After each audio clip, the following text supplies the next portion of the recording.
Hello everyone, मैं चंदन, आप सबका स्वागत है मेरे चैनल टिप्स स्टडी में। तो हम लोग इस वीडियो में ज्योग्राफी का एक चैप्टर लेके आए हैं, जिस चैप्टर का नाम है वायुमंडल। तो हम लोग इसमें जानेंगे कि वायुमंडल किसे कहते हैं तथा वायुमंडल में कितने तरह के लेयर होते हैं तथा इस लेसन से जुड़े हुए जितने सारे क्वेश्चन आपको परीक्षा में पूछे जाएंगे उन तमाम चीजों को जो हम लोग एक ही वीडियो में पढ़ेंगे। सबसे पहले जानेंगे कि वायुमंडल किसे कहते हैं। तो इसको हम लोग डिफाइन करेंगे कि पृथ्वी के चारों ओर विभिन्न प्रकार की गैसों से घिरे हुए आवरण को हम लोग वायुमंडल कहते हैं। उसके साथ हम लोग जानेंगे कि आखिर इस वायुमंडल में जो है वो कौन कौन सी गैस होते हैं और वो विभिन्न प्रकार के गैसों का मिश्रण जो है वो कौन कौन सा है। तो उससे पहले हम लोग जानेंगे कि हमारा वायुमंडल जो है उसमें सबसे अधिक मात्रा में जो गैस होता है वो होता है नाइट्रोजन, उसके बाद ऑक्सीजन, आर्गन और कार्बन ऑक्साइड।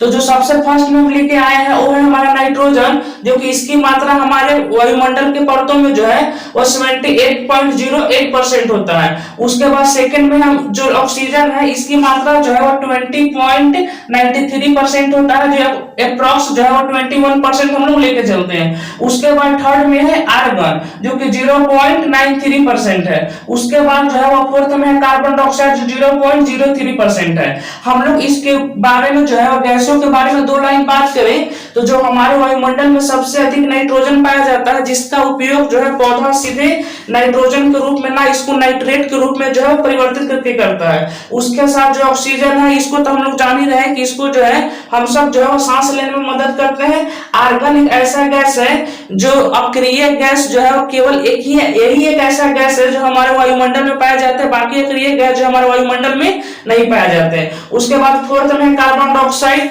जो कि हम लोग ऑक्सीजन लेते हैं तो इस गैस को जो है छोड़ते हैं। उसके साथ हम लोग जानेंगे कि कार्बन डाइऑक्साइड जो है वायुमंडल में सबसे भारी गैस होता है, जो हमारे वायुमंडल के सबसे नीचे वाले लेयर में पाया जाता है, जो ग्लोबल वार्मिंग ग्रीन हाउस में जो है ये जिम्मेवार होता है। उसके साथ हम लोग जानेंगे कि हमारा वायुमंडल में जो है वो टोटल लेयर जो कि यहाँ पे हम लेके आए। उसके साथ इसमें थोड़ा सा जानेंगे कि हमारा फर्स्ट जो है ये हमारा जलमंडल, उसके बाद ये है हमारा स्थल मंडल और उसके बाद ये हमारा है वायुमंडल। उसके बाद जो हमारा बीच का जो भाग होता है इसी को हम लोग कहते हैं जैव मंडल, जहां पे जो है वह जीवन संभव है। उसके साथ हम लोग जानेंगे कि हमारे वायुमंडल में जो है टोटल 5 गो लेयर होते हैं। इस लेयर में जो है वह क्या क्या घटनाएं घटती है तथा ये लेयर जो है हमारे धरती की सतह से जो है कितनी ऊंचाई पे होती है। तो लेयर की बात करें तो इसमें जो 5 लेयर होता है, जो फर्स्ट में क्षोभ मंडल, समताप मंडल, मध्य मंडल, आयन मंडल और ओजोन मंडल। उसके साथ हम लोग जानेंगे कि हमारे पृथ्वी के नीचे की सतह से जो है वो 18 किलोमीटर की ऊंचाई तक जो हमारा क्षोभ मंडल होता है। क्षोभ मंडल की ऊंचाई की बात करें तो यहाँ पे जो है दोनों तरफ जो है कम बेसी होता है। क्षोभ मंडल जो है वह ध्रुव पे होता है 8 किलोमीटर और विषुवत पे जो है होता है 18 किलोमीटर इसकी ऊंचाई होती है। उसके साथ हम लोग जानेंगे कि क्षोभ मंडल में जो है मौसमी घटनाएं घटती हैं। जैसे मौसमी घटनाएं में हम लोग जानेंगे कि हमारे आंधी तूफान वर्षा जो भी घटनाएं घटती है सब जो है वो फर्स्ट जो लेयर होता है क्षोभ मंडल इसी में घटता है। उसके साथ हम लोग जानेंगे कि क्षोभ मंडल में जो है इसका घनत्व तो सबसे अधिक होता है। उसके साथ इसी मंडल के सबसे नीचे लेयर में कार्बन डाइऑक्साइड होता है, जो कि सबसे भारी गैस होने के कारण यहाँ पे मौजूद होता है, जो ग्रीन हाउस के लिए जिम्मेवार होता है। उसके साथ हम लोग जानेंगे कि अगर हम लोग धरती की सतह से 165 किलोमीटर की ऊंचाई पे जाते हैं तो हमारा तापमान जो है वह 1 डिग्री सेल्सियस जो है वह घट जाती है। तो आपको इस मंडल से जो है ये 2-3 क्वेश्चन आपको परीक्षा में पूछा जा सकता है।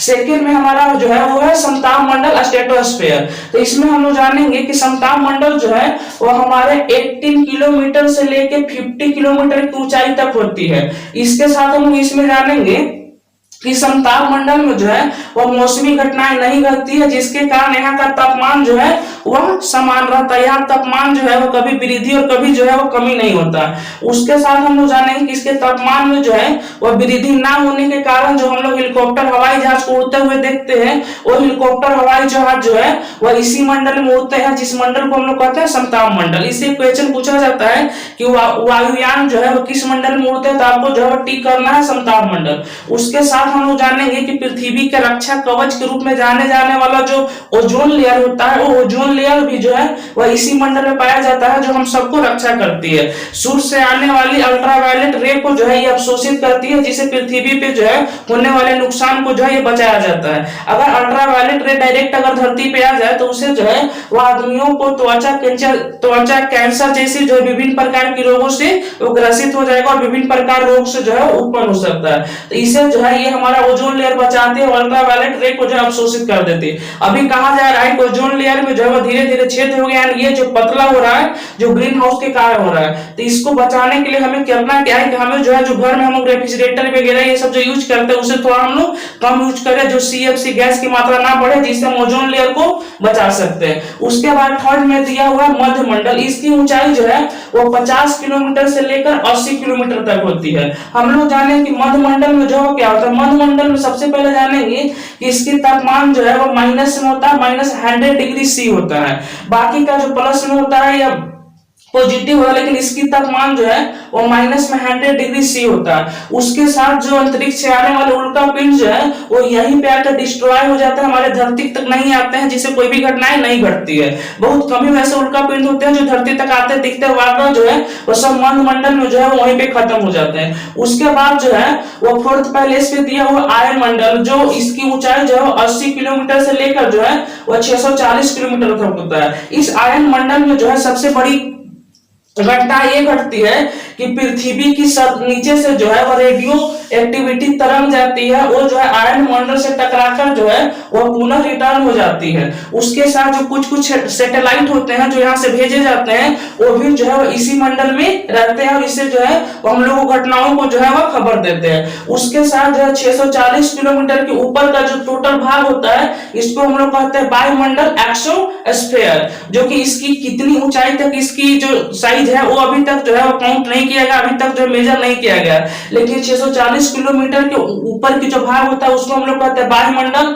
सबसे बाहर मंडल होने के कारण, सबसे बाहरी भाग होने के कारण जो है जो हमारे सबसे हल्के गैस होते हैं वो इसी मंडल में पाए जाते हैं, तथा कुछ जो सैटेलाइट भी होते हैं जो इसी मंडल में भेजे जाते हैं और यहीं पे रहते हैं, और वायुमंडलीय घटनाएं वायुमंडल में क्या क्या होती है उन तमाम चीजों को जो है वो हमें तक पहुंचाती है। तो आपको क्या करना है कि एक एक मंडल से जो है 2-3 जो बातें उसको याद कर लेना है, आपको परीक्षा में जो है आपको काम आएगा, ये आपकी परीक्षा के लिए मोस्ट इंपोर्टेंट है। अगर इस मंडल के हम लोग एक बार रिवाइज करें तो इस मंडल में वायुमंडलीय घटनाएं घटती है, तथा इसका घनत्व सबसे अधिक होता है, तथा जो है यहाँ पे आंधी तूफान वर्षा जो इसी घटनाएं घटती है, इसी में जो है वो घटती है। उसके साथ कार्बन डाइऑक्साइड जो है इसी में पाया जाता है, 165 किलोमीटर पे जो है 1 सेंटीमीटर तापमान घट जाता है। उसके साथ समताप मंडल में बात करें तो इसमें वायुमंडलीय घटनाएं नहीं घटती है, इसमें ओजोन लेयर पाया जाता है, तथा तापमान इसमें निश्चित होता है, वायुयान जो है इसी में उड़ते हैं। इसमें उल्का पिंड डिस्ट्रॉय होते हैं, इसका तापमान -100 डिग्री C होता है। इसमें रेडियो तरंग जो है वो रिफ्लेक्ट करते हैं, और सैटेलाइट भी जो है वो इसी में भेजे जाते हैं। तो इन चीजों को जो है आपको एक एक करके जो समझ लेना है, जो कि आपको परीक्षा में काम आएगा।